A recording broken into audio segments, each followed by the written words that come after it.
Hello बच्चों, कैसे हैं आप लोग। आज आप लोगों को मेंडलवाद या मेंडलिज्म के बारे में जानना है। बेटा बोर्ड एग्जाम में कई बार क्वेश्चन पूछा गया है कि मेंडलवाद से आप क्या समझते हैं, साफ विस्तार पूर्वक समझाइए। आज बच्चों आप लोगों को आज कहीं ना कहीं आप लोगों को बेटा जानना है किसके बारे में, मेंडल के बारे में। मेंडल की कहानी और मेंडल की स्टोरी के बारे में आप लोगों को अच्छी तरीके से जानना कि मेंडल ने आखिर वर्क और कार्य क्या क्या किए थे, मेंडल किसके लिए पावरफुल बने, मेंडल किस चीज़ के लिए जाने जाते थे। ध्यान से देखिए बेटा, मेंडल का जन्म सन 1822 ईस्वी में ऑस्ट्रिया के ब्रून शहर में हुआ था। मेंडल एक गरीब किसान के बेटे थे और मेंडल ने अपनी पढ़ाई सन 1851 ईस्वी से लेकर के सन 1853 ईस्वी तक वियना यूनिवर्सिटी से इन्होंने अपनी पढ़ाई को पूर्ण किया था।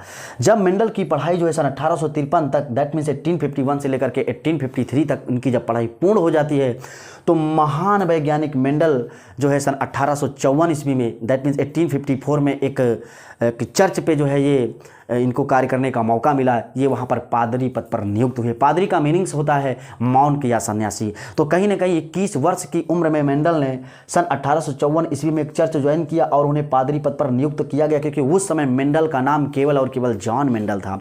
वहाँ पर उन्हें एक नया नाम मिला जिसका जो ग्रेगर के नाम से जाना जाता है। तो पूरा इनका नाम ग्रेगर जॉन मेंडल। अब सवाल ये आता है कि मेंडल ने मटर के पौधे पे तो सर्च किया, क्या उसके पहले मेंडलों ने कहीं ना कहीं वैज्ञानिकों की मीटिंग या वैज्ञानिकों की बैठक में क्या उनको कोई कार्य मिला था? तो बिल्कुल यहाँ से क्वेश्चन बनता है कि महान वैज्ञानिक मेंडल ने सन 1855 दैट मीन्स 1855 में महान वैज्ञानिक मेंडल जो थे ये बायोलॉजिकल जूलॉजिकल मीन्स सोसाइटी इन्होंने ज्वाइन किया जो वहीं ऑस्ट्रिया के ब्रून शहर में स्थित थी। तो जब इन्होंने इस सोसाइटी को ज्वाइन किया तो महान वैज्ञानिकों की बैठक में मेंडल को किसी कार्य के लिए उन्हें दैट मीन्स उनको कार्य करने का मौका मिल गया। तो क्या था, उस समय मटर से संबंधित एक बीमारी चल रही थी, बीगल नामक कीड़े से, जिससे मटर का जो पौधा है वो पूरी तरीके से नष्ट हो जाता था। तो मेंडल ने इस पर अध्ययन किया, कार्य किया वैज्ञानिकों के कहने पर। और उसके बाद में फिर महान वैज्ञानिक मेंडल सन 1856 से लेकर के 1863 तक, दैट मीन्स 1856 से लेकर के 1863 तक इन्होंने 7 वर्ष खुद अपना कार्य किया। और इन्होंने जिस बगीचे पे कार्य किया था, क्योंकि उन्होंने जब महान वैज्ञानिक मेंडल को कार्य के लिए सौंपा गया तो उन्होंने कार्य तो किया, लेकिन उसके बाद में सन 1856 से लेकर के 1863 ईस्वी तक इन्होंने अपना कार्य किया। 7 वर्ष इन्होंने कार्य किया। और उसके बाद में बेटा इन्होंने 32 वैरायटी मटर के पौधों की 32 वैरायटी यूरोप के अलग अलग जगहों से लेकर के आए। और गिरिजाधर दैट मीन्स उस बगीचे का क्या नाम है जिस पर खुद मेंडल ने कार्य किया था, गिरिजाधर बगीचे में मेंडल ने जो है शोध किया, कार्य किया। और उसके बाद में सन 1865 दैट मीन्स 1865 ईस्वी में महान वैज्ञानिक मेंडल ने अपनी चीजों को पब्लिश किया।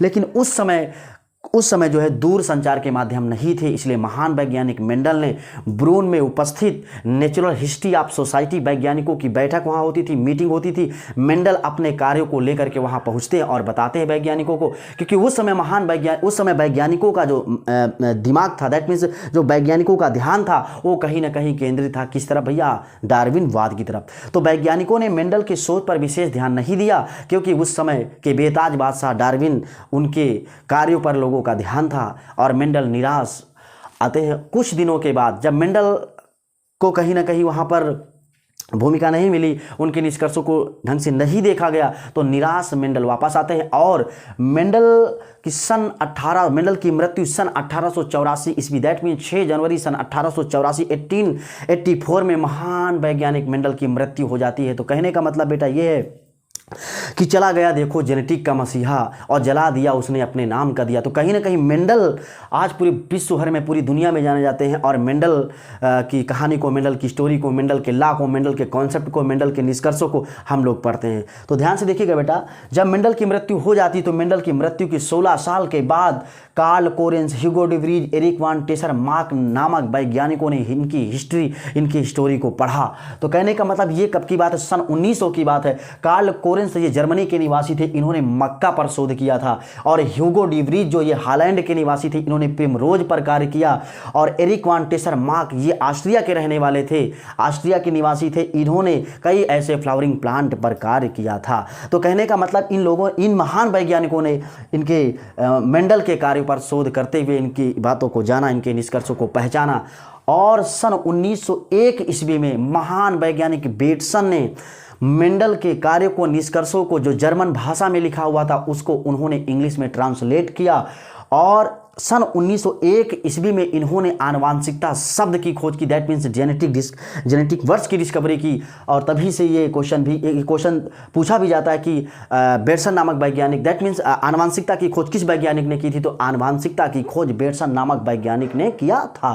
क्योंकि बहुत पहले मेंडल ने तो डिस्कवरी कर दिया था, उन्होंने बताया था कि वे रसायन जो एक पीढ़ी से दूसरी पीढ़ी में पहुंचते हैं उसे मेंडल ने फैक्टर या कारक नाम दिया। उसके बाद में सन 1901 ईस्वी में बेटसन के द्वारा कहीं ना कहीं आनुवांशिकता की डिस्कवरी हुई। इसलिए क्वेश्चन पूछा जाता है कि आनुवांशिकता का जनक किसे कहा जाता है, तो आनुवांशिकता का जनक ग्रेगर जॉन मेंडल को कहा जाता है। और आनुवांशिकता शब्द की खोज किस वैज्ञानिक ने किया था, तो आनुवांशिकता शब्द की खोज महान वैज्ञानिक डब्ल्यू बेटसन को कहा जाता है। अब बात आती है 1905 ईस्वी में क्या हुआ था भैया, तो 1905 ईस्वी में फ्लोरा नामक पुस्तक में जेनेटिक का सारा मटेरियल उन्होंने उस पर लिखा और पब्लिश्ड, पूरी दुनिया को बताया और इसके बारे में विश्व भर में इसको फैलाया। आज हम लोग मेंडल के बारे में पढ़ें। तो बस बेटा आज इस वीडियो में बस इतना ही।